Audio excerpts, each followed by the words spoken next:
All right guys, Matt Dean from Dean Family Acres here, and welcome to Muscadine Pruning Week. This week we're going to give you 3 full-length videos highlighting different muscadines and us pruning and or just showing how things are looking if they don't need pruning here in the late winter in upstate South Carolina, Zone 8A. So I'd encourage you to stick around.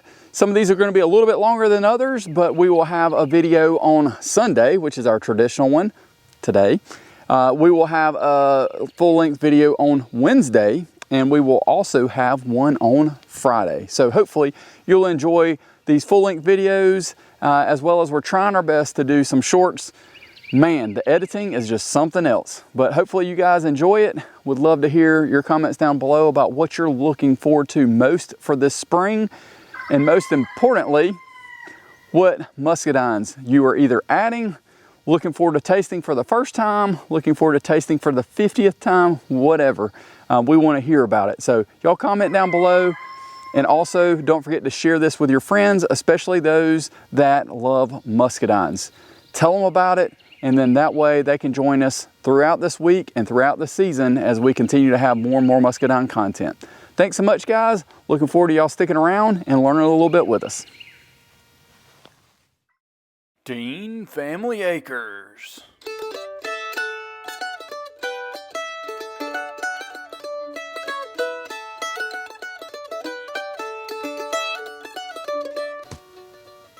Today we're going to be working on getting our muscadines pruned. We've already pruned our oldest muscadines down by our garden, but now we're going to be pruning the ones that are kind of trellis the way that you kind of should do it.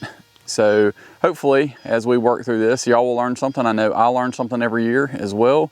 And as we've mentioned multiple times on our videos, the biggest thing that has been beneficial here in this upper vineyard has been putting up this deer fence. We talked about it for 2 or 3 years. And once we finally did, the destruction from deer dramatically reduced. I'm careful to talk about that, knock on wood, I guess that counts. But as a whole, things have done really, really well. The only thing, and we'll kind of talk through that as we go through today, is trying to get a cordon to grow back the other direction, especially when it's not necessarily the direction that's getting the most sun, but it is getting sun. So we'll talk about a little bit of shaping on older vines. These vines were all planted in 2022, 2023, I believe, is when we planted those. The 2024 or 5 that we planted aren't ready for any pruning yet, but we'll show you all those today. Hopefully you'll stick around to see a little bit more about pruning muscadines. And if you have any questions, please be sure and comment down below. We talk about muscadines a ton on this channel. There'll be a playlist at the very end that has all about muscadines here on our place. And we've really, really tried to expand that, get diverse flavors, diverse varieties, all those things. So we'll talk about that today, and we'll get to pruning. Thanks for watching, guys. And today I just want to talk about a couple of different things that actually got sent to us for a trial. I told them essentially I would just use them around our place, and I think you know, we'll see how they do. I know my other pruners are starting to get a little worn, and I've been looking for something different, and I actually saw a ad for these Haus Garden pruners. They're kind of a Felco knockoff. And they actually, I didn't even request it, but they actually sent me a blue pair, which is the same color as my other ones that I've had now for, man, probably 8 or 9 years.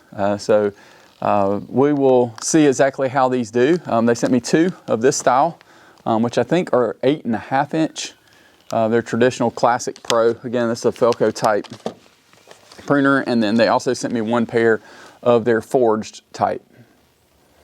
These are 8.75, just a little bit different shape. I'll hold them up next to each other. Kind of see there, the forged here and then the traditional here.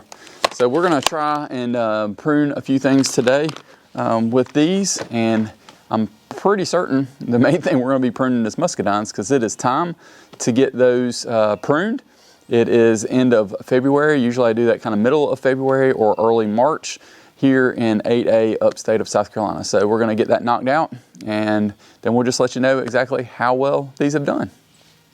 So today we're gonna be working on pruning up our muscadine vines. This first row here is our Ruby Crisp, And this is a newer variety from UGA. I will say with a couple of different things, I love the flavor of these. They're absolutely delicious, but I have noticed that they are not nearly as cold hardy as some other varieties. Maybe that's on me, maybe that's on who knows what, maybe it's just a fluke weather.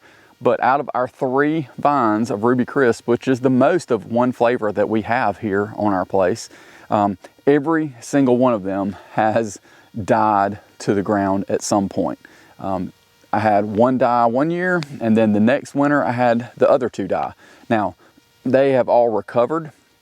I'd have to go back and look at videos in regards to which one died when, but I'm pretty certain this is the one that died back the first year, and then the second and third one, kind of walk behind you in the camera here, are the ones that died the next year. The first 2 have come back wonderfully. The third one has come back, but it has been very, very slow. I don't want to replace it. I really like having a row of all of the same variety. I wish I had more room and space to be able to do more of that. But when you want a lot of different flavors and trying different things, you end up with kind of mixed matches here or there, which is totally fine. We'll talk about that as we kind of plan through and everything. Enough of talking about just random flavors and varieties, but I know that's something that when I watch videos, when they're pruning, I would like to hear a little bit about that. Ruby Crisp is one that you can eat the skin. It's very, very good. No, they are not seedless. That's usually the first question. There are only a couple of seedless varieties, and most of those aren't very productive. We hope to be able to get a couple of those to trial for planting here in 2026. Enough of that, let's get to pruning. And as I've mentioned earlier, we're gonna be using our Haus Garden pruners that they sent us and see exactly how well these do. Our first concern here on this first Ruby Crisp vine is we have a lot of growth going this way. Going this way, not nearly as much. I'm not really sure why, but I know that it kind of branched off down and just started growing further down. We have had a couple that have taken off, and I'll show you all this before I prune it off, but have taken off and started to make this other cordon. So we're gonna have to do a little bit of shaping on this one as well as on our Supreme when we get over there. But we'll get to work on that. Let me show you exactly what this vine looks like right now before we prune, and then I'll show you an after. All right, guys, you can see here our post. We have tons of growth up on this end. And then as you go down, just tons of growth, lots of production here. Every one of these that you see, those were fruit. So this thing was loaded up. Ruby Crisp is one that is known to overcrop, so you want to be careful about that. But you can see once we get up on this other end, we've got nothing past right here, and that is from this branch, not from our main cordon that has come off. So we've got some decisions to make as we kind of shape this up a little bit, and hopefully we'll get some better production. It might cut us back at least a little bit in this year because of the shaping and losing basically this for our additional production. But I think overall that might be the way to go. So we're going to get out here and see if we can't get that to pull back up, then we're going to have to prune it off and start a new cordon there. So let's get out here and start pruning. All right, guys, still working through the Ruby Crisp. You can see we've got things pruned here coming out. When you prune off things, you might notice these here. These are called tendrils. And if they are wrapped around your vine, you see how that one's wrapped around there? You want to get that off because that will eventually girdle the vine and it can potentially kill it from going that direction where that growth is going. So you want to make sure and get those off. A lot of times they'll die back and they'll break off, but if they're pretty tight, they're not going to break off. So you definitely have to remove those or you're going to have some issues. Starting to take some shape. All right, now we got to decide, do we want to use this one?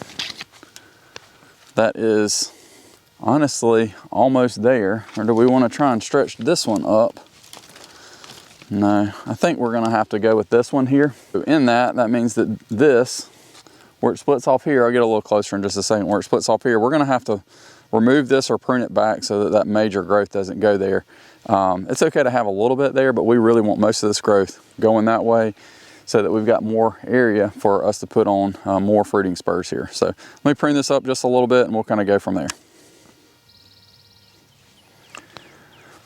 Hopefully you kind of see what I was doing there. I'm pulling, they've got some of those tendrils wrapped around my wire, which is really what you want, but oftentimes they don't want to do that by themselves. So I just wanted to pull that so that it is kind of making that move or that direction there. This is also a major one coming off, kind of thinking about that direction. So I want most of that growth to go there. This one's got some damage on it. You can see right here, this one's got some damage on it. Looks like it got broken off, so we're just going to prune that off there. You don't want to prune really close. You want that bark to be able to work its way around and over. All right, now we're at the decision-making time, and can I do it with these pruners or not? I honestly hate to do it, but I think I'm going to take this completely off. Yeah, these pruners work pretty good. You can see there that even though it hurts, and that is a lot of fruit potentially. That's probably, I don't know, 30 grapes at least, if not 40. We're going to take that off so that we get that formation of things going down the line. Long term, this is going to work out much, much better. You might be thinking, hey, you know, they've taught me with pruning other trees to take the tip off, and I've heard some lately say don't take the tip off, but I think it depends on what you want things to do. You don't want to prune the tip of this until it gets all the way down to where you want it to stop. Then you prune it. The only time that you might prune the end is if you're trying to create some vigor, but typically muscadines don't have an issue with vigor unless it's just a couple of varieties. But we're just going to let it work its way down. This is kind of rare for a vine this old to have this kind of weird shape, but it happens. And when we get over that supreme, for many of you who have been watching the channel for a while, you know why. A deer took a cordon off on that one, which was very, very frustrating because it had already grown 10 feet in its direction, looked beautiful, almost best looking muscadine I've ever had. And they just completely ripped it off. So that motivated me to get that deer fence done. All right, let's go on to Ruby Chris number 2. I'm probably just gonna set you guys up with a little bit of tunes, probably from Clint Groves. If you hadn't checked him out, I would encourage you to. His information's linked down below. So we're gonna get over here and prune the second Ruby Crisp, and then we'll talk about the third one.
All right guys, so hopefully that was helpful for you to be able to see us just work our way down. Just take small steps, no need to overdo it.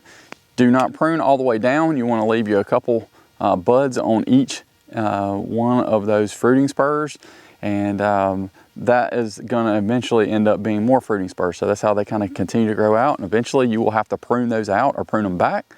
But don't worry about that now. If you've got something super overgrown, then, you know, take your time, and if you haven't pruned it in years, you might have to get a little aggressive with it.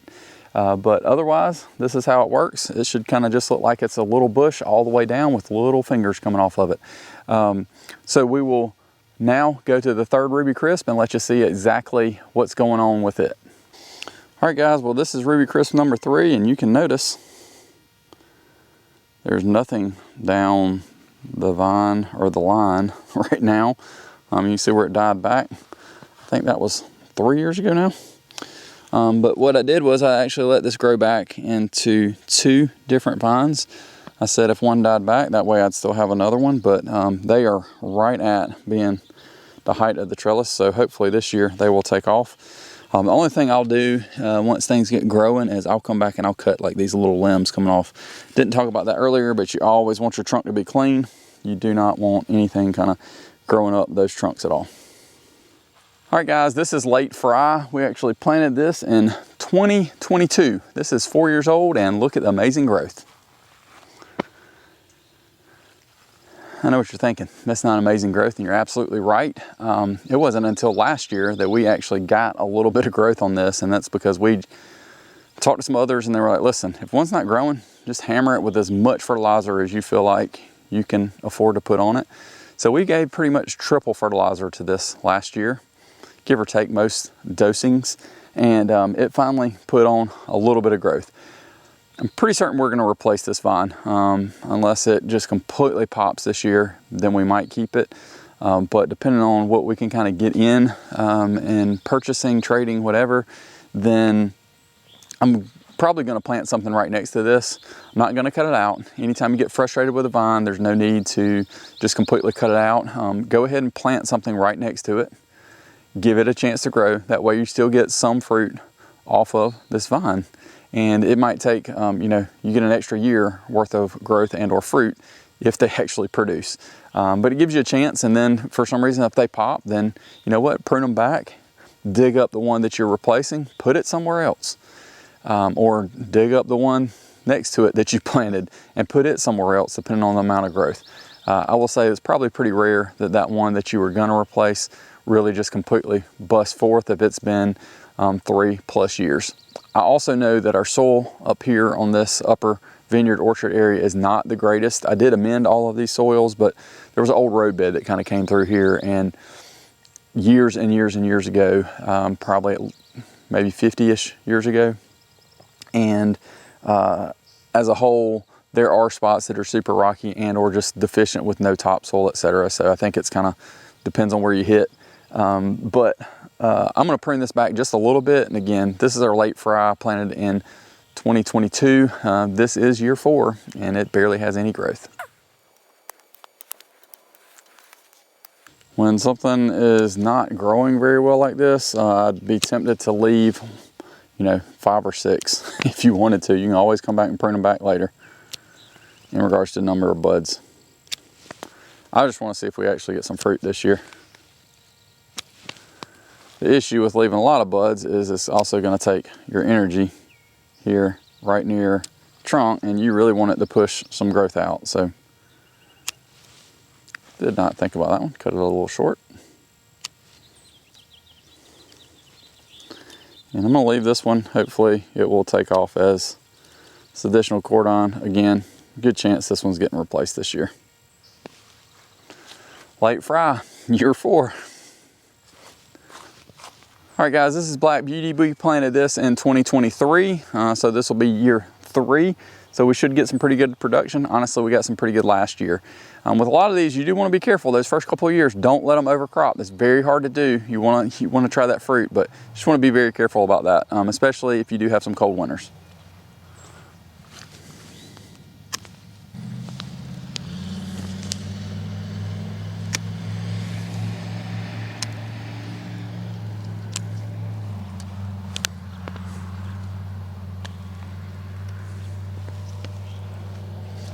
Found a perfect example of why you need to watch out for these tendrils. Check this out. Can you see that there? That tendril has wrapped around that and in 1 year has choked it off. Look at how that's kind of swollen. You got to kind of keep an eye on it. See that damage? So this one's growing down, and just in regards to the hand widths, those kind of things, I'll go ahead and take that one off anyway.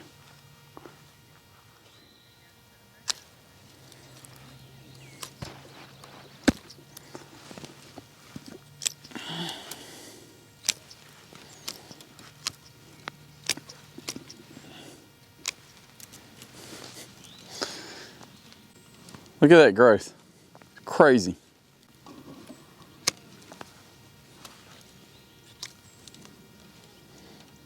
I'm pretty certain that was just in 1 year. Again, get the tendrils off.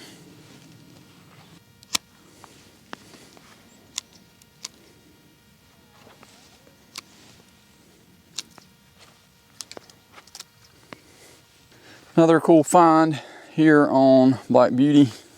Pretty certain this is a praying mantis. So I won't prune that off. Normally I would, not because it's praying mantis, but because I don't want it to, where the budding is. But I'll leave that, and I can always come back and prune it. If not, I'll just catch it next year. All right, guys, so that's Black Beauty. It's a great alternative if you can't get Supreme. The only downside of Black Beauty is that they just don't keep as well once you pick them. Supreme is absolutely excellent about that. They don't last a long time, but in your refrigerator, Black Beauty are probably gonna last about a week on the max side. So again, that's just estimations. You might have better luck than I do, but Black Beauty tastes great. Not quite as good as Supreme, but a lot of times that Supreme is sold out. So I would encourage you to check out Black Beauty as a potential option. Last but certainly not least, as this is becoming one of our absolute favorite varieties, it's kind of been neck and neck amongst our dark black / red, the darker color Muscadines for this variety. So that is Supreme. And the biggest thing about Supreme here lately is that you can't find anywhere. It seems like a lot of places are ordering in bulk apparently, and they're wiping out the entire inventory that Ison's or Bottoms has available. So if you find a Supreme, I would encourage you, buy it and plant it. It's absolutely wonderful.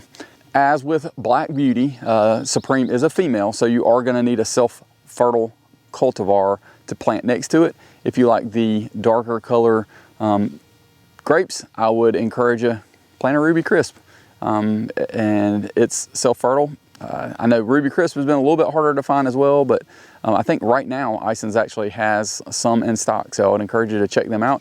And by the way, if you do order from them, tell them we sent you.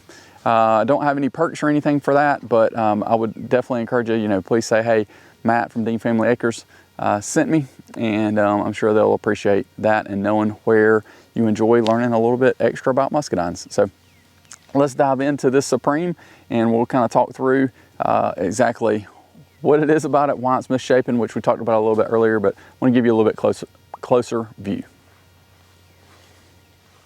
All right, guys, so if you look at this Supreme, you can see, man, the growth on this end is absolutely magical. And yes, that's a great term. The growth on this end, not so much. And to be honest, if you see this down here, that's the growth that we had that first year. This Supreme was all the way to the end, and both direction was doing great. And one night we had, I'm guessing, a young deer come out, and you can see the damage there. Ripped the cordon completely off.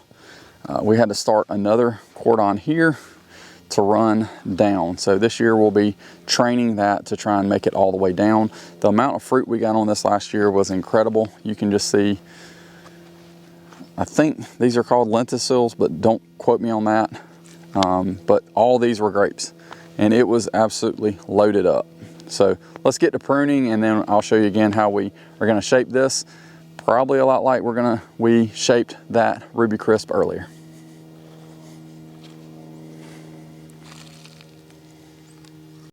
All right, everybody, as we've talked about before, you're gonna prune back between 2 and 4 buds on each one of these.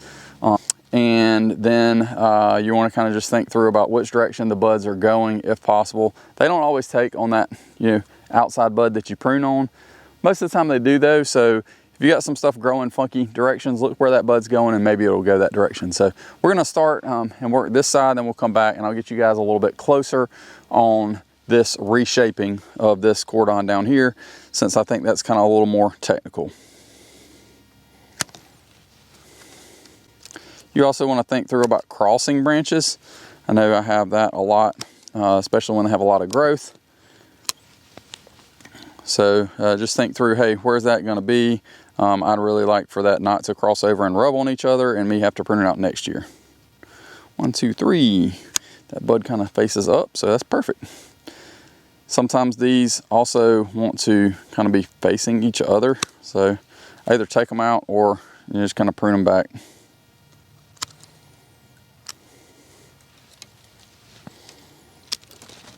Don't forget about your tentacles, or tendrils, tentacles. You want to make sure those tendrils are doing well. I'm going to leave this one here.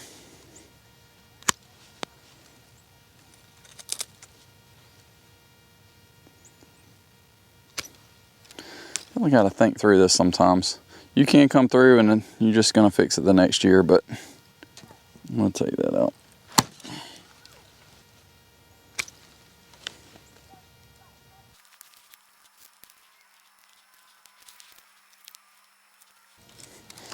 All right, y'all might be wondering why I'm taking so long on this Supreme. Well, I'm going to try and air layer a few of these and see if we can't have a few extra Supreme vines, because you cannot buy them anywhere. And some of these downward facing branches would actually work great for that. I could put a few bottles on these and try and root them.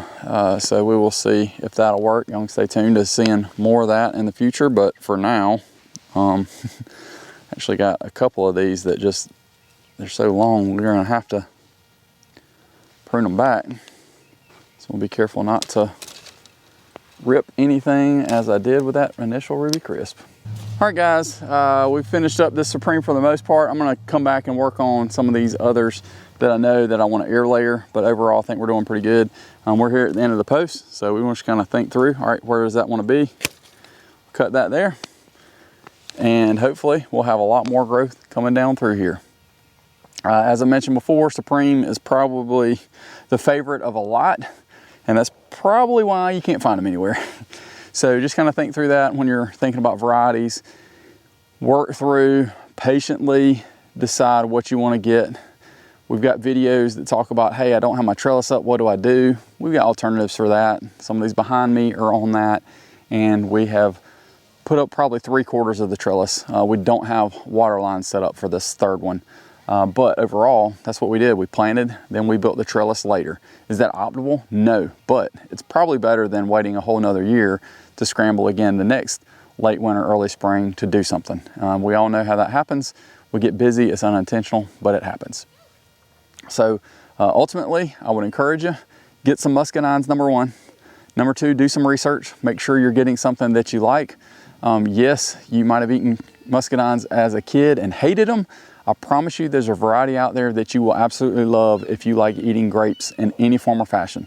Some have a much stronger flavor, some don't. Some have tough skin, some don't.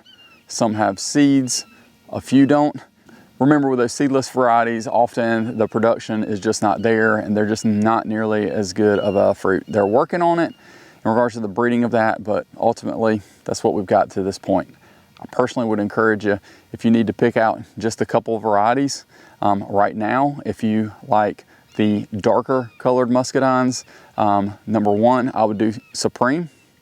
Probably number two, I would do Ruby Crisp. Number three, I would do Palk.